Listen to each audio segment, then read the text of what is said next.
let's kick this off. Thank you everyone for coming and welcome to the Privacy Exchange Community's Show and Tell series with our very special guest, Krystal Tristan. Krystal is the founder and CEO of OneHaven, a digital privacy and protection platform helping families, children, and seniors stay safe online. Krystal is a mom of three with a background in technology and project management. And she was inspired to create OneHaven after seeing firsthand how easily children can bypass the parental controls. And I'm sure the parents in this chat know what we're talking about. And on the flip side, how tools today are falling short in keeping kids and families safe. So her mission is to make online protection simple, proactive, and accessible for every generation. So we'll spend the next 25 minutes or so together. Krystal and I will have a chat for about 10 to 15 minutes, and that part will be recorded.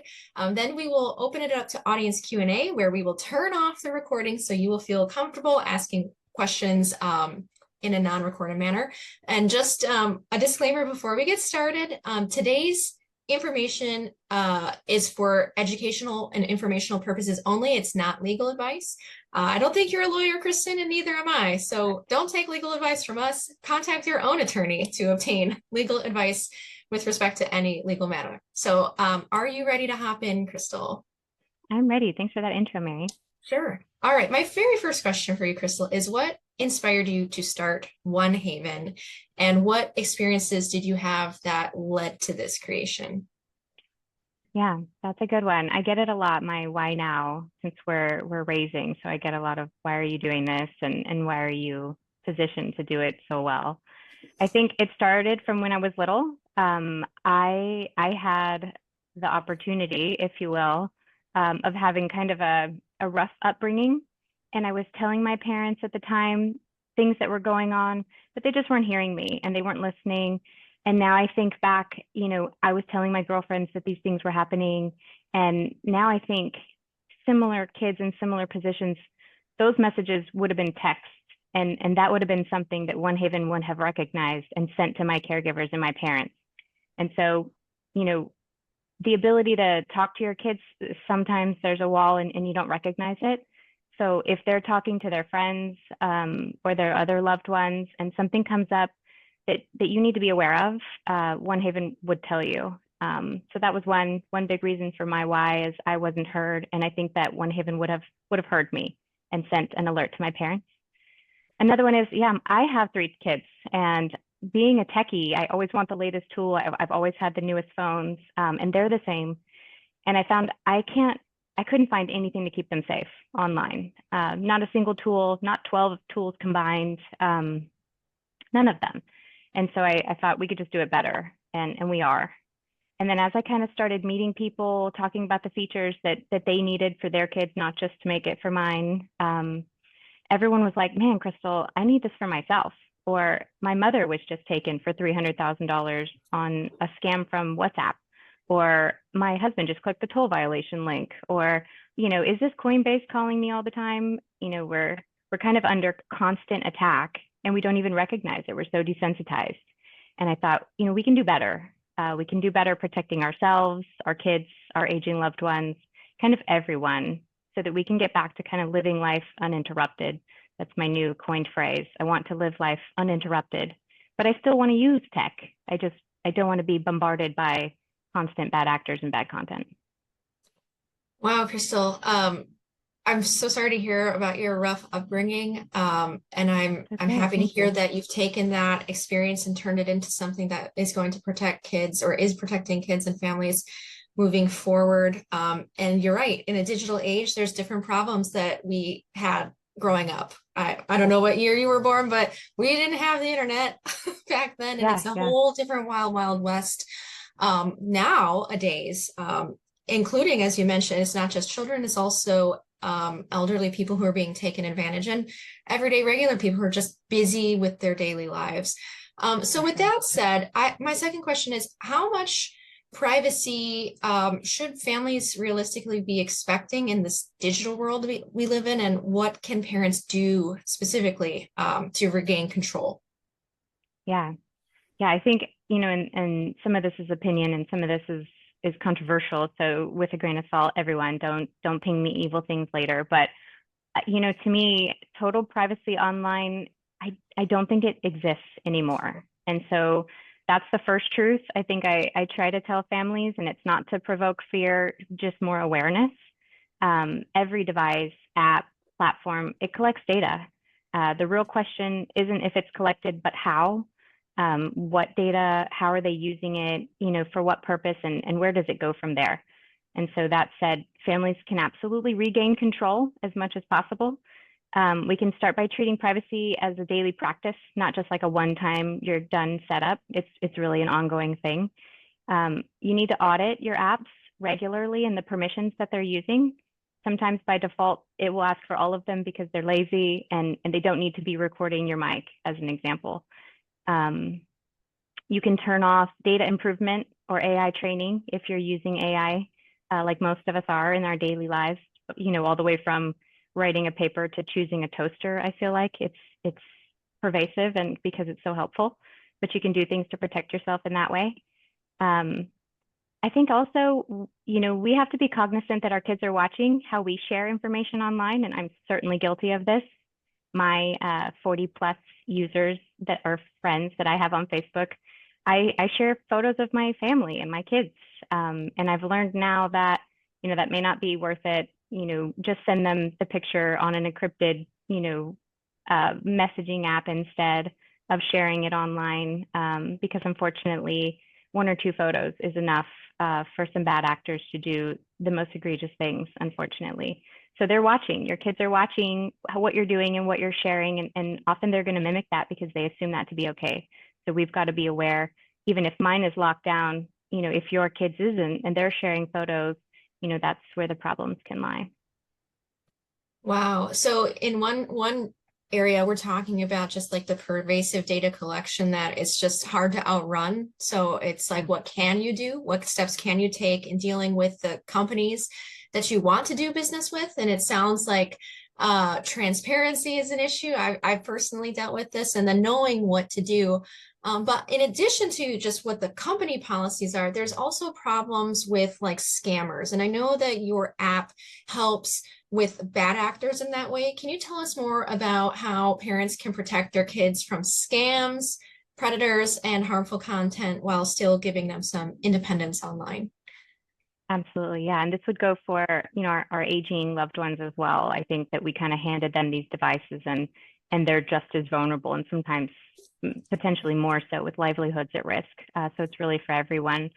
And the goal isn't to lock kids out of the digital world or your mom or your grandparents. It's really to coach them through it. Like protection doesn't mean surveillance, it means supervised freedom, if you will. And so OneHaven is coming to protect us all from these threats. So do join the waitlist if you get a chance to hop on the website. But for now, it looks like using layered tools, not just limits. So combining kind of content filters, monitoring alerts. No single app replaces trust. So lots of parents can use, iOS parental controls for now until OneHaven comes out, coupled with maybe Google Family Link to block some of the muck on the internet for sure.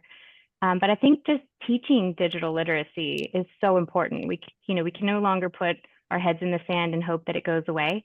It is everywhere in your kids' environments, from their school laptops to their friends that are on it at lunch and everywhere in between. And so really teaching them, if something feels off, or if a stranger's asking questions, or if there's a too perfect invite to a game and suddenly you're the only one in there with a stranger, those are things to look out for that maybe you and I didn't have, a couple of decades ago when we were playing similar but very different games. It's no different now than, I try to use the example of like when you teach your kids when they're first getting out on their own driving, they know they have to buckle, they turn down the music, they look both ways before they're crossing the street. I think that digital literacy has to be the same. It has to be a constant conversation to look out for things that they wouldn't otherwise be aware of, and constant reminders and constant auditing. Yeah, it sounds like a combination of improved awareness in conjunction with a technical tool that is monitoring for things is the best path forward. And I like what you said earlier about privacy being like a daily practice, not like a once and a set and forget thing, but something you can educate yourself and check on every day. One final question about the bad actors. We talked a little bit about, maybe not knowing what to look for. So for the parents in this group, or those with aging parents, or even themselves, or whoever in your family, what are some red flags that you can look out for that might indicate that your child isn't currently safe online? Yeah, these are ever changing, which is another reason why this stuff has to be kind of evergreen and constantly researched and known. But today, some things to look out for that I even work with my kids on daily is like sudden secrecy. If they're hiding their screens, or they're taking their phone to the restroom, they won't leave it out. The unlock code, at least I cannot with my 14-year-old have the unlock code to his phone, but they're keeping it tight, and they seem to be hiding things. Emotional swings, and this is tricky. If you have teenagers, they may be suffering from this and not having anything go on, as we know, hormonal. But emotional swings, anxiety, or if they're withdrawn, irritable, like, something might be going on that they're nervous about, and asking the questions sometimes can provoke additional anxiety. But also they may just come out and say, if you ask the right questions in the right way of coming from a space of safety and trying to help, then accusatory, I found, at least with that aging group. Some things to look out for: disappearing messages. A lot of the new apps hide chats. There's hidden photo libraries that you can get access to if you ask your kids to show you. Changing the device settings that you didn't authorize means that they probably have the lock code. I think it's something like 80% have their iOS lock code, and they go in and change things and then, put it back so that their parents don't notice. And it's not my kids, and maybe it's not your kids, but it might be your friends, your kids' friends, and then they're seeing things that they just shouldn't have access to. Yeah. Sometimes they have like multiple social media accounts as well. So I found if you hop in their email, sometimes that might be, the most information that they are not thinking of, because it's going to say if they created a new Discord account, or if there's a new, insert app here, all of them. They have to have an email in order to set those things up. And so sometimes they're creating a new email, which they'll have on their phones. So I feel like that's kind of a new sneaky way parents can find out what's going on, is pop in that email and see what's going on in there. Wow. Yeah, a lot to think about, not only just for kids, but also elderly folks as well. Okay, I have one final question before we open it up to audience questions. What are some simple steps that every family can take today, if OneHaven is not yet an option for them? It sounds like there's a waiting list, to create a safer, more private digital environment for their family members at home. Yeah, I think providing that safe space and having a conversation maybe every other day, or once a week, or whatever is comfortable for you, where you kind of gather everybody around and you say, hey, let's look at what apps you're using, not from a place of accusing them that they're doing something wrong, but of safety. And you can say, oh, such and such's mom told me to look for this, and kind of place the blame elsewhere, so it doesn't feel like it's on them. At least that helps in my house. I heard this from someone else.